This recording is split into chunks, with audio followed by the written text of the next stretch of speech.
Hey y'all, and welcome back to my channel. In this tutorial, we're going to make a floral holiday glitter tumbler. I make quite a few mistakes on this tumbler, but I'm going to walk you through each of those mistakes so you can avoid making them. I'm sorry my voice is super raspy. I've been trying to avoid doing this voiceover, but it's not going away, so here we are.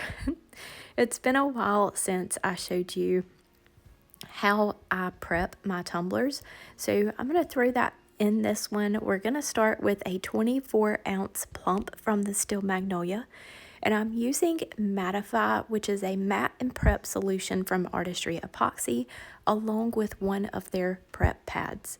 You're just going to put a dollop of that onto your tumbler. Make sure that you spritz with water or do this over a sink where you can wet your tumbler, and then just scrub around as if you were sanding the tumbler. Now, why this is better than using just a piece of sandpaper to prep your tumbler is that this solution removes the residue that they put on the stainless to protect it as well. So when I originally sprayed it, there was some beading of water. That's what you don't want. You want the water to stand on your tumbler as if it is sticking to it. Once you get to that point, you can just wipe it dry. And now everything that we put on this stainless surface is going to stick and adhere to it really well. I will be using Wine Colorfix ColorFlex paints for this tumbler. We are going to actually use this to adhere our glitter. These paints are a paint, primer, and adhesive all in one. What I like to do, and this is my personal preference because I feel like it gives the best quality or the best result, is give a nice thin first coat. Dry that up with my heat gun on a low heat setting.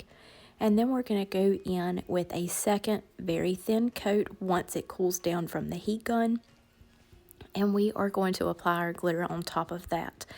If you put on a very thick coat to begin with any paint, not just the Colorfix, then if you use that to adhere your glitter can sink down into the paint can become streaky, and you're not going to get as bright and vibrant and sparkly of a glitter coverage as you would as if you did it this way. And also, this is a personal preference thing, but I despise seeing these stainless through a different color glitter. So we're using red glitter, which is Ruby from PDB Creative Studio. This is an extra fine cut, and you'll see how awesome and streak free that this glitter goes on top of this Colorfix paint.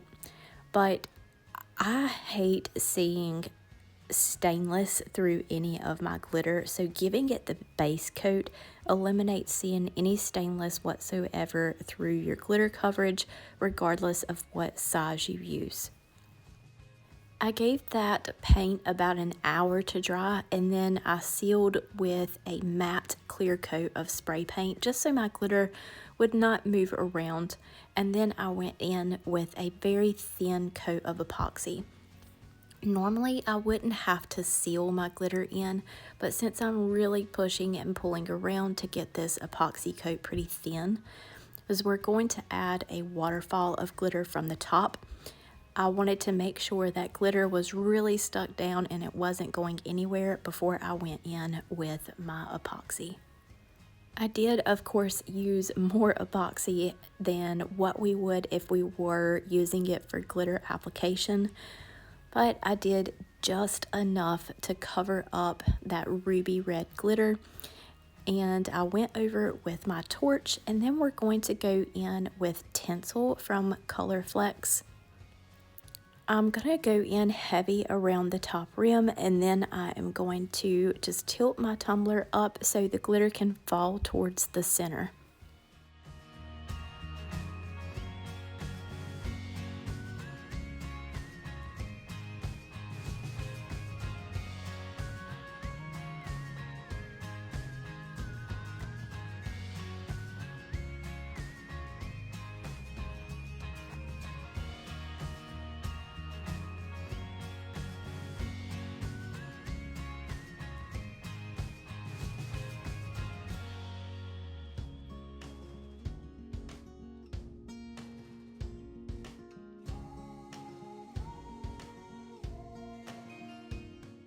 We are going to be adding some poinsettia rub-on transfers to this. This is from the Brittany Barnes Boutique collection at Southern Belle Glitter, and I just held them up to our gold glitter just to see how far they would come down, so I can kind of eye really where I want the glitter to fall.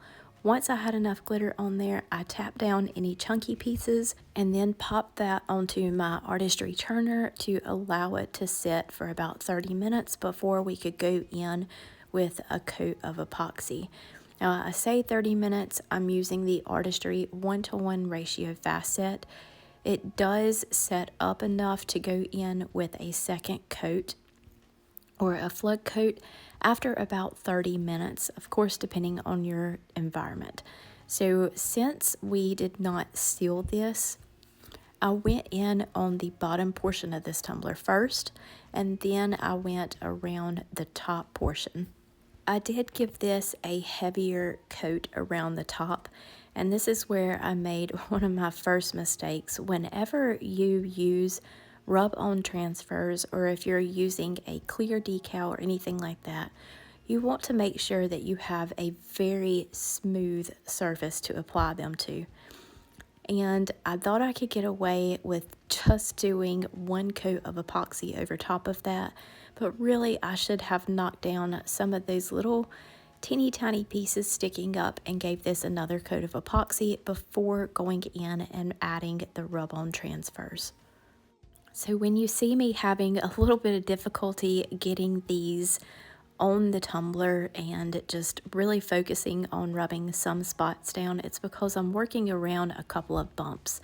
And if you have that, it probably will show through those final layers of epoxy. So just take that extra step, sand your tumbler down really well, and then you can apply a smooth coat of epoxy and your rub-on transfers. I wrap these around the top where I'm going to apply them and just measured out how much I needed to trim off so it fits around the tumbler perfectly. Once I had it measured correctly, I trimmed off a little bit of that backing to expose the edge of the rub-on transfer. I lined it up on the top portion of the tumbler along with the rim, just pulling it down ever so slightly to allow for sanding in the end so I won't damage my rub-on transfer. Once I had it in place, I pressed down that exposed portion of the transfer and then used the wooden stick that I come with to really focus on getting this rubbed down and work my way around the entire tumbler.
Now, once you have finished applying the rub-on transfer, you're going to want to remove that covering that is on top. You're going to pull a little bit towards you or away from you, depending on what direction you're holding your tumbler.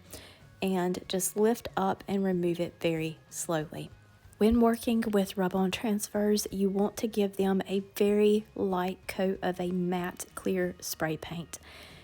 I did not have any on hand. I got one little spritz out of my matte spray paint and it ran out.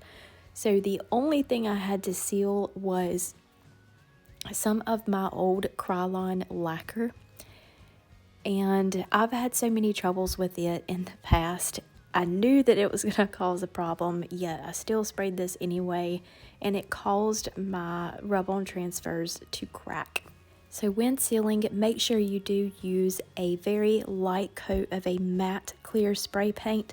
Do not use that crazy lacquer. It causes problems with so many things, and obviously with rub-on transfers too. And obviously I forgot to record adding on my decal.